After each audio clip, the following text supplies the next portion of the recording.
ಅಂತ ಒಂದು ವಿಚಾರವನ್ನ ಪ್ರತಿಬಿಂಬಿಸುವಂತ ರೀತಿಯಲ್ಲಿ ಮಾತಾಡಿರ್ತಕ್ಕಂಥದ್ದು ತಪ್ಪು ಅಂತ ಹೇಳಿ ನಾನು ಹೇಳೋದಕ್ಕೆ ಇಷ್ಟಪಡ್ತೀನಿ. ಆ ತರ ಮಾಡೇ ಇಲ್ಲ. ಯಾಕಂತ ಹೇಳಿದ್ರೆ ಈಗ ನಿಮ್ಮೆಲ್ಲರಿಗೂ ಗೊತ್ತೇ ಇದೆ, ದಲಿತ ಹುಡುಗ ಒಬ್ಬ ಆತ್ಮಹತ್ಯೆ ಮಾಡ್ಕೊಂಡಿದ್ರು. ಅವ್ರ ಮನೆಗೆ ನಮ್ಮ ಶಾಸಕರು ವಿಸಿಟ್ ಮಾಡಿ ಅವ್ರ ಮನೆಗೆ ತಾಯಿಗೆ ಶಕ್ತಿ ತುಂಬುವಂತ ಕೆಲಸ ಮಾಡಿದ್ರು, ಸಾಂತ್ವನ ಹೇಳಿದ್ರು, ಅನುದಾನ ಕೊಡುವಂತ ಒಂದು ಕೆಲಸ ಮಾಡಿದ್ರು. ನಾವೆಲ್ಲ ಬೀದಿಗೆ ಇಳಿದು ಹೋರಾಟ ಮಾಡಿದೀವಿ. ಈಗ ಆ ಒಂದು ಸಂದರ್ಭದಲ್ಲಿ ಅವರು ಮಾತಾಡಿರ್ತಕ್ಕಂತ ಇವರೆಲ್ಲೋಗಿದ್ರು ನಮ್ದೊಂದು ಪ್ರಶ್ನೆ. ತದನಂತರ ಅನೇಕ ಕೆಲವು ಕಡೆ ಎಲ್ಲ ಸ್ಮಶಾನಕ್ಕೆ ಜಾಗಗಳು ಇಲ್ಲ ಅಂತ ಹೇಳಿ ಕೇಳ್ಕೊತೀವಿ. ನಮ್ಮ ಶಾಸಕರು ಖುದ್ದು ನಿಂತು ಸ್ಮಶಾನವನ್ನ ಸ್ಯಾಂಕ್ಷನ್ ಮಾಡಿಸುವಂತ ಒಂದು ಕೆಲಸವನ್ನ ಕೂಡ ಮಾಡಿಕೊಡ್ತೀವಿ.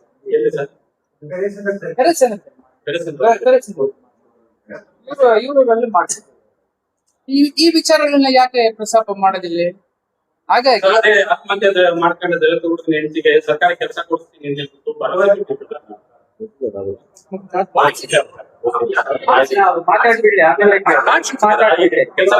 ಕೆಲಸ ಮನೆಗೆ ಮಾಡಿಸ್ಕೊಟ್ಟಿದ್ದಾರೆ, ಅವ್ರ ಮಗಳಿಗೆ ಮಾಡಿಸ್ಕೊಟ್ಟಿದ್ದಾರೆ. ವಿಶೇಷವಾದಂತ ಅನುದಾನ ಕೂಡ ಕೊಟ್ಟಿದ್ದಾರೆ. ಇಲ್ಲ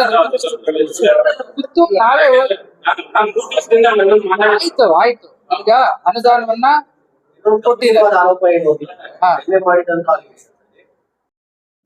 ಸರ್, ಅದ್ರಲ್ಲಿ ಇರ್ತಕ್ಕಂಥದ್ದು ಅಭಿವೃದ್ಧಿ ವಿಚಾರ ಬಂತಂದ್ರೆ ಇಡೀ ತಾಲೂಕಿನಲ್ಲಿ ಏನೇನು ಅನುದಾನ ಬರಬೇಕು ರಾಜ್ಯ ಸರ್ಕಾರ ಬಿಡುಗಡೆ ಮಾಡ್ತದೆ. ಯಾರು ಇಲ್ಲಿ ಸಚಿವರು ಹಂಚಲ್ಲ, MLA ಹಂಚ್ಕೊಳಲ್ಲ, ಮಿನಿಸ್ಟರ್ ಹಂಚ್ಕೊಳಲ್ಲ. ಇರ್ತಕ್ಕಂಥದ್ದು ರಾಜ್ಯ ಮಟ್ಟದಲ್ಲಿ ಏನ್ ಅನುದಾನ ಬರ್ತದೆ, 224 ಶಾಸಕರಿಗೆ ಏನು ಅನುದಾನ ಕೊಡ್ತಾರೆ, ಅನುದಾನ ಕೊಟ್ಟಿದ್ದಾರೆ.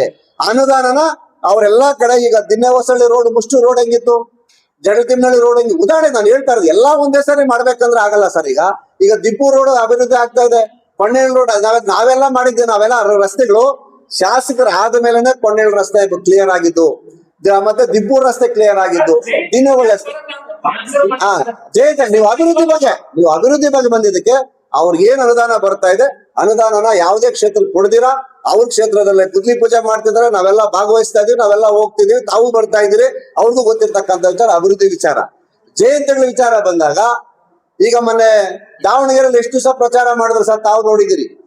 ಒಂದ್ ನಿಮಿಷ ಸರ್, ದಾವಣಗೆರೆಯಲ್ಲಿ ಎಷ್ಟು ದಿವಸ ಪ್ರಚಾರ ಮಾಡಿದ್ರು ತಾವು ನೋಡಿದಿರಿ.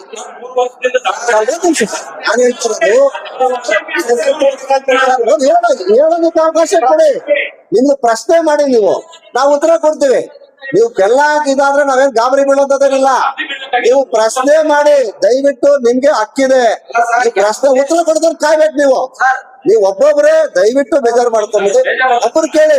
3 ವರ್ಷದಿಂದ ದಾವಣಗೆರೆ ಚುನಾವಣೆ ಇಲ್ಲ. ಹೌದು ಸರ್, ಒಂದ್ ನಿಮಿಷ ಸರ್. ಹೌದು ಸರ್, ಆಯ್ತು ಹೇಳೋ ತನಕ ಬಿಡಿ ಸರ್. ಈಗ ಎಲ್ಲಾ ಜಯಂತಿಗಳಿಗೂ ಆಹ್ವಾನ ಮಾಡಿರ್ತಕ್ಕಂಥದ್ದು ನಿಜ. ಅದು ಪ್ರೋಟೋಕಾಲ್ ಇದೆ, ಪ್ರೋಟೋಕಾಲ್ ಪ್ರಕಾರ ಮಾಡೇ ಮಾಡ್ತಾರೆ. ಅದು ಸಂಬಂಧಪಟ್ಟಂತ ಇರ್ತಕ್ಕಂಥ ಕೆಲವು ವಿಚಾರ ಜಯಂತಿಗಳಿಗೆ ಹಾಜರಾಗಿರೋದು ನೋಡಿದೀವಿ, ಕೆಲವು ಜಯಂತಿಗಳಿಗೆ ಭಾಗವಹಿಸದೇ ಇರೋದು ನಾವು ನೋಡಿದೀವಿ. ಒಂದ್ ನಿಮಿಷ ಸರ್ ಹೇಳ್ತೀವಿ ಸರ್. ಆಗದೆ ಇರೋದು ನಾವೆಲ್ಲ ನೋಡಿದೀವಿ. ಈಗ ನಾವು ಬಂದಿರೋದಕ್ಕೆ ಯಾಕೆ ಬಂದ್ವಿ ಅಂತಲೂ ಕೇಳಂಗಿಲ್ಲ, ಬರ್ದೇ ಇರೋದಕ್ಕೆ ನಾವು ಕೇಳ್ತೀವಿ. ನಿಜ ಯಾಕೆ ಬಂದಿಲ್ಲ ಅಂತ ನೀವು ಕೇಳಾಕಿದೆ, ನಾವು ಕೇಳಾಕಿದೆ, ಎಲ್ಲರೂ ಕೇಳ್ತಕ್ಕಂತ ಆಗ್ತಿದೆ. ನಾವು ನಿಜ ಇದ್ರಲ್ಲಿ ಇರ್ತಕ್ಕಂಥ ವೈಯಕ್ತಿಕ ವಿಚಾರಗಳಲ್ಲಿ ಸರ್, ಈಗ ನಾವು ಬಂದಾಗ ಕೆಲವು ಕಾರಣಗಳು ನಮ್ಗೆ ಕೊಟ್ಟಾಗ ನಾವು ಅದನ್ನ ಗಲಾಟೆ ಮಾಡ್ತಕ್ಕಂಥ ಪರಿಸ್ಥಿತಿ ಇರಲ್ಲ ಸರ್. ಕೆಲವು ವೈಯಕ್ತಿಕ ಕಾರಣಗಳು ಅವ್ರಿಗೂ ಇದೆ ಸರ್. ಸಂಸಾರ ಇದೆ, ಜವಾಬ್ದಾರಿ ಇದೆ, ಅವ್ರಿಗೆ ಆದಂತ ಒಂದು ಉದ್ಯೋಗನೂ ಇದೆ. ಯಾವುದೇ ಇಲ್ದಿರ ಬರೀ ರಾಜಕೀಯ ನಂಬ್ಕೊಂಡು ಕೆಲಸ ಮಾಡೋರ್ ಬೇಕಾದ್ರೆ ನಾವೆಲ್ಲ ಯಾವಾಗ ಟೈಮ್ ಸಿಗ್ಬೋದು. ವೈಯಕ್ತಿಕ ಸಂಸಾರನೂ ಇದೆ, ವೈಯಕ್ತಿಕನೂ ಇದೆ, ಮತ್ತೆ ಜವಾಬ್ದಾರಿನೂ ಒಂದು ಉದ್ಯೋಗ ಸ್ಥಾನದಲ್ಲಿ ಇರ್ತಕ್ಕಂಥ ವಿಚಾರದಲ್ಲಿ ಕೆಲವು ಬರ್ದೇ ಇರ್ಬೋದು. ಆ ವಿಚಾರದಲ್ಲಿ ಸರ್, ಆ ವಿಚಾರ ಕೆಲವು ಒಂದ್ ನಿಮಿಷ ಆ ಕೆಲವು ಬರ್ದೇ ಇರ್ತಕ್ಕಂಥ ಕಾರ್ಯಕ್ರಮಗಳಿಗೆ ನಾವೆಲ್ಲ ಮುಖಂಡರಿದ್ದೀವಿ, ಪದಾಧಿಕಾರಿಗಳು ನಾವೆಲ್ಲ ಕೂತು ಶಾಸಕರ ಜೊತೆ ಚರ್ಚೆ ಮಾಡಿ ಆ ಏನು ಜಯಂತಿಗಳಿದೆ ಆ ವಿಚಾರದಲ್ಲಿ ಬರ್ತಕ್ಕಂಥ ಕೆಲಸ ನಾವು ಮಾಡೋ ಕೆಲಸ, ನಾವೆಲ್ಲ ಸೇರ್ಕೊಂಡು ಮಾಡೋಂಥ ಕೆಲಸ ನಾವು ಮಾಡ್ತೀವಿ. ಅದನ್ನ ನೀವು ಅವ್ರು ಬಂದಾಗ, ಶಾಸಕರು ಬಂದಾಗ ಕೇಳಿ ಸರ್, ನಾವು ಮಾಡ್ತೀವಿ.